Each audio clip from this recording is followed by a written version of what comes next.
من الشيطان الرجيم. بسم الله الرحمن الرحيم. وقال الذين كفروا لا تسمعوا لهذا القرآن والغوا فيه لعلكم تغلبون. فلنذيقن الذين كفروا عذابا شديدا ولنجزينهم أسوأ الذي كانوا يعملون. ذلك جزاء أعداء الله النار لهم فيها دار الخلد جزاء بما كانوا بآياتنا يجحدون. وقال الذين كفروا ربنا أرنا الذين أضلانا من الجن والإنس نجعلهما تحت أقدامنا ليكونا من الأسفلين. صدق الله العظيم. عزت جل جلالہ و عم نوالہ، یہ دعا ہے تجھ سے میرے خدا میری خاک اتنی اجال دے. یہ دعا ہے تجھ سے میرے خدا میری خاک اتنی اجال دے کہ اگر انا کی رمق بھی ہو میرے جسم و جان سے نکال دے. کہ اگر انا کی رمق بھی ہو میرے جسم و جان سے نکال دے. میری بات کیا، میری ذات کیا، یہ نفس ہے کیا، یہ حیات کیا. میری بات کیا، میری ذات کیا، یہ نفس ہے کیا، یہ حیات کیا. یہ تو مشت خاک ہے جب تلک تیرا عکس اس میں نہ ڈال دے. یہ تو مشت خاک ہے جب تلک تیرا عکس اس میں نہ ڈال دے. مجھے عز دے کے بڑا بنا، مجھے عز دے کے بڑا بنا، تیرا خوف دے کے کھرا بنا. مجھے عز دے کے بڑا بنا، تیرا خوف دے کے کھرا بنا. وہ فقیری مجھ کو بھی کر عطا کہ زمانہ جس کی مثال دے. میں تو ایک بندے پرخطا، میری لغزشوں کا شمار کیا. میں تو ایک بندے پرخطا، میری لغزشوں کا شمار کیا. میں تو گر رہا ہوں جگہ جگہ، تو اٹھا اٹھا کے سنبھال دے. تیرا ذکر میرا لباس ہو، تیرا ذکر میرا لباس ہو، تو ہمیشہ میرے ہی پاس ہو. تیرا ذکر میرا لباس ہو، تو ہمیشہ میرے ہی پاس ہو. نہ تو ماورا کوئی سوچ دے، نہ تو ماں سوا ہی خیال دے. کبھی اتنا سوز دروں بڑھا، کبھی اتنا سوز دروں بڑھا، کبھی اتنا جوش جنوں بڑھا کہ تجھی سے تجھ کو ہی مانگ لوں. وہ طرب وہ ظرف سوال دے. تیرا کب سے طالب دید ہوں کہ امیدوار نوید ہوں. میں تیرے کرم کا مرید ہوں، مجھے خالی ہاتھ نہ ٹال دے. مجھے عز دے کے بڑا بنا، تیرا خوف دے کے کھرا بنا. وہ فقیری مجھ کو بھی کر عطا کہ زمانہ جس کی مثال دے. اب میں محترم ڈاکٹر صاحب سے گزارش کروں گا کہ وہ تشریف لائیں. الحمدللہ رب العالمین والصلاة والسلام على سید المرسلین وعلى آلہ واصحابہ اجمعین. اما بعد، فقد قال اللہ تبارک وتعالی فی القرآن المجید والفرقان الحمید: اعوذ باللہ من الشیطان الرجیم، بسم اللہ الرحمن الرحیم. ان اللہ یأمر بالعدل والإحسان وإیتاء ذی القربى وینہی عن الفحشاء والمنکر والبغی یعظکم لعلکم تذکرون. صدق اللہ العظیم. بزرگوں اور دوستوں، جیسے کہ آپ کو اطلاع ہے کہ انشاءاللہ آج ہماری گفتگو کا محور ہوگا عادل کا شرعی تصور۔ عادل، اور اسی سے لفظ عدالت بنا ہے۔ ہم روزمرہ کی زندگی میں اس لفظ کو استعمال بھی کرتے ہیں اور سنتے بھی ہیں، اور اس کا مفہوم بھی تقریباً جانتے ہیں۔ اس عربی لفظ کا مفہوم یا اس کا ہم ترجمہ کرتے ہیں انصاف کرنا، اور یہ قریبی ترجمہ ہے، ایک حد تک مفہوم ادا کرتا ہے۔ لیکن یہ لفظ جو قرآن پاک میں استعمال کیا گیا ہے، اور اس لفظ کو جیسے اللہ کے رسول صلی اللہ علیہ وسلم نے برتا ہے، اور جس طرح صحابہ کی زندگی میں اس لفظ کے مفہوم اور مدلول پر عمل ہوا ہے، وہ بڑا وسیع تر موضوع ہے۔ اس کے کچھ حصے انشاءاللہ میں آپ کی خدمت میں پیش کرنے کی کوشش کروں گا۔ عدل یہ لفظ اصلاً چلا ہے عجیب و غریب مفہوم کے لیے کہ عرب جب اونٹ پر وزن لادتے تھے تو اس کے دونوں جانب وزن رکھا جاتا تھا تاکہ وہ بیلنسڈ ہو، اور عادل کا لفظ وہ استعمال کرتے تھے ہر دو جانب کا وزن برابر کرنے کے لیے۔ تو ہوتا کیا تھا،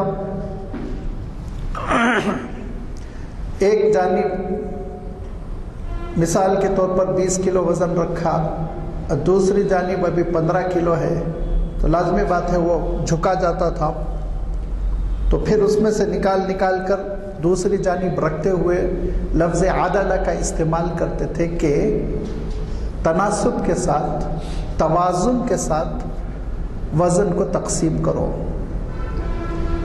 آپ سوچ رہے ہوں گے کہ یہ اتنی پرانی اور عرب کلچر کی تشریح کی یہاں پر کیا ضرورت ہے؟ عدل اسلام میں، شریعت اسلامی میں جو اس کا تصور ہے اس پر گفتگو ہونی چاہیے۔ لیکن میں بطور تمہید یہ اس لیے عرض کر رہا ہوں کہ قرآن پاک میں آپ دیکھیں گے کہ اللہ تعالیٰ نے مشرکوں کے سلسلے میں یہ بات ارشاد فرمائی، وَبِهِ عَادِلُونَ، اور اس کا ترجمہ ہے وہ اللہ کے ہم پلہ اور برابر کسی اور کو قرار دیتے ہیں۔ تو لفظ عادل کا مفہوم اگر ہمارے اور آپ کے سامنے نہ ہو تو شاید وہ آیت سمجھنے میں ہم کو پیچیدگی پیش آئے، اسی لیے میں نے وضاحت کر دی کہ عدل، اور اللہ تعالیٰ کیا ارشاد فرمایا، اللہ تعالیٰ نے تم کو پیدا کیا فَعَدَلَكَ، اور تمہارے ساتھ عدل کیا۔ اس کا مفہوم تمہارے ساتھ انصاف کیا نہیں ہے، تناسب کے ساتھ، برابری کے ساتھ پیدا کیا۔ متناسب الاعضاء، جو آرگنز ہے، ہاتھ پیر، سب توازن کے ساتھ، تناسب کے ساتھ ایک بیلنسڈ اور ایک اچھے انداز میں اس نے عطا فرمائے۔ یہاں سے چونکہ لفظ ترقی کیا، اور ترقی کرنے کے بعد جب کوئی کیس آ جائے، کوئی فیصلہ آ جائے، تو اس وقت برابر حق دینا، یہ مفہوم کے لیے بھی عدالہ کا لفظ استعمال ہونا شروع ہوا، اور پھر اس لفظ کو اسلام نے ان معنوں میں استعمال کیا۔ اور اس کی سب سے بڑی دلیل یہ ہے کہ خود اللہ تعالیٰ نے قرآن مجید میں ارشاد فرمایا، ان اللہ یأمر بالعدل والإحسان وإیتاء ذی القربى وینہی عن الفحشاء والمنکر۔ یہ پوری آیت جو آپ تقریباً ہر جمعہ سنتے ہیں خطبہ ثانیہ میں، جس کو حضرت عمر بن عبدالعزیز رحمۃ اللہ علیہ نے خطبے میں شامل کیا تھا، کیونکہ اس وقت ایک عجیب تماشا ہو گیا تھا کہ جمعہ کے خطبات میں ایک دوسرے پر لان تان ہوتا تھا، یہ پارٹی یہ گروپ والے اس گروپ کی برائی اور وہ گروپ والے اس گروپ پہ لعنت و ملامت، یہ ساری چیزوں کو حضرت عمر بن عبدالعزیز رحمۃ اللہ علیہ نے ختم کیا اور اس کے مقام پر یہ آیت رکھی، یہ آیت پڑھو کہا، اور اس میسج کو سمجھنے کی کوشش کرو کہ ان اللہ یامر بالعدل والاحسان۔ آیت خود عظیم الشان ہے، اور اتنی عظیم الشان ہے آپ اندازہ کر سکتے ہیں کہ حضرت عمر رضی اللہ تعالیٰ عنہ کے زمانے میں حضرت عمر رضی اللہ تعالیٰ عنہ حجاج کے قافلوں کی خبرگیری فرما رہے تھے کہ کون سا قافلہ کہاں سے آیا، کتنے افراد ہیں، کہاں ٹھہرے ہوئے ہو۔ لہذا ایک قافلے کے پاس پہنچے، اندھیرا ہو چکا تھا، رات ہو چکی تھی، پوچھا یہ کہاں سے آیا ہے قافلہ؟ تو لوگوں نے کہا کوفے سے آیا ہے۔ تو کہا کوفے میں کلام اللہ کی تعلیم کا نظام صحیح چل رہا ہے کہ نہیں چل رہا ہے؟ لوگوں نے کہا بہت عمدہ چل رہا ہے۔ کہا میں امتحان لے لوں؟ حضرت عمر تھے، ذہن میں آپ کے تازہ رہے کہ پریکٹیکل بالکل۔ کہا میں کچھ استفسار کروں، سوالات کروں؟ لوگوں نے کہا پوچھئے۔ اندھیرا ہے، یہ لائٹس کا تصور نہیں تھا، خیمے میں لوگ بیٹھے ہوئے ہیں۔ آپ نے پوچھا اچھا یہ بتاؤ قرآن مجید کی سب سے جامع ترین آیت کون سی ہے؟ ایو آیت اجمع فی کتاب اللہ۔ تو مجمع میں سے آواز آئی لیس البر ان تولوا وجوہکم قبل المشرق والمغرب ولکن البر من آمن باللہ الی آخرہ۔ تو حضرت عمر نے کہا جواب تو بہت صحیح ہے۔ ایو آیت ارجا فی کتاب اللہ، اللہ کی کتاب کی وہ کون سی آیت ہے جو بہت امیدوں کو ہماری وابستہ کر دیتی ہے، اللہ کی رحمتوں سے ہماری امیدیں وابستہ ہو جاتی ہیں، وہ کون سی آیت ہے؟ مجمع میں سے آواز آئی قل عبادی الذین اسرفوا علی انفسہم لا تقنطوا من رحمت اللہ۔ حضرت عمر نے کہا جواب تو بالکل صحیح ہے۔ کہا پھر ایو آیت اشمل فی کتاب اللہ، اللہ کی کتاب کی وہ کون سی آیت ہے جو سارے احکام کو شامل ہے، سارے احکام کی جڑ ہے وہ؟ تو خیمے میں سے آواز آئی ان اللہ یامر بالعدل والاحسان وایتاء ذی القربى وینہی عن الفحشاء والمنکر الی آخر الآیہ۔ تو حضرت عمر کہنے لگے کیا تمہارے اندر عبداللہ ابن مسعود بیٹھے ہیں؟ تو کہا جی ہیں ہمارے اندر عبداللہ ابن۔ کہا وہی جواب دے سکتے، ان سے ہٹ کر کوئی ان آیتوں کے بارے میں ایسا پیارا جواب نہیں دے سکتا۔ تو آپ اندازہ کر سکتے ہیں کہ یہ کتنی جامع آیت ہے، اتنی جامع آیت ہے کہ حضرت عثمان ابن مظعون رضی اللہ تعالیٰ عنہ بہت بڑے صحابی ہیں، وہ یہ روایت کرتے ہیں کہ میں ابھی اسلام قبول نہیں کیا تھا، لیکن میرے تعلقات اللہ کے رسول صلی اللہ علیہ وسلم سے تھے، اچھے تھے۔ میں گزر رہا تھا تو اللہ کے رسول صلی اللہ علیہ وسلم بیٹھے ہوئے تھے اور بہت سنجیدگی سے بیٹھے ہوئے تھے، خاموش بیٹھے ہوئے تھے جیسے کوئی فکر لاحق ہو۔ میں نے عرض کیا کہ میں بیٹھوں کچھ گفتگو کروں، تو اشارے سے کہا بیٹھ جاؤ۔ میں بیٹھ گیا اور بیٹھنے کے بعد میں نے حیرت انگیز چیزیں دیکھی، جیسے کچھ نور سا آ رہا ہے، کچھ ہلچل ہو رہی ہے، اور آپ صلی اللہ علیہ وسلم کا تفکر اور خاموشی، اور کہا سر اور جھکتا چلا جا رہا ہے، اور منظر عجیب و غریب انداز میں محیط ماحول ہو گیا۔ میں گھبراتا رہا، یہ 2-4 منٹ کیا ہوتا رہا سمجھ میں نہیں آیا، یہاں تک کہ پھر اللہ کے رسول صلی اللہ علیہ وسلم اپنے پیشانی سے پسینہ پوچھتے ہوئے میری طرف متوجہ ہوئے اور خیریت پوچھی، سب ٹھیک ٹھاک؟ کہا میں ٹھیک ٹھاک تو ہوں، لیکن یہ کیا تھا؟ آپ پر ایک خاص کیفیت طاری ہوئی اور یہاں کچھ ہلچل سی محسوس ہوئی مجھے، لیکن کوئی فرد نہیں محسوس ہو رہا تھا، لیکن ایسا لگ رہا تھا لوگ آ رہے ہیں جا رہے ہیں، کچھ آوازیں ہیں، سرسراہٹ ہے، آپ کے چہرے کا رنگ بدلا ہوا تھا اور آپ جھکتے چلے جا رہے تھے جیسے بوجھ ہو۔ تو کہا میرے پاس جبرائیل امین آئے تھے۔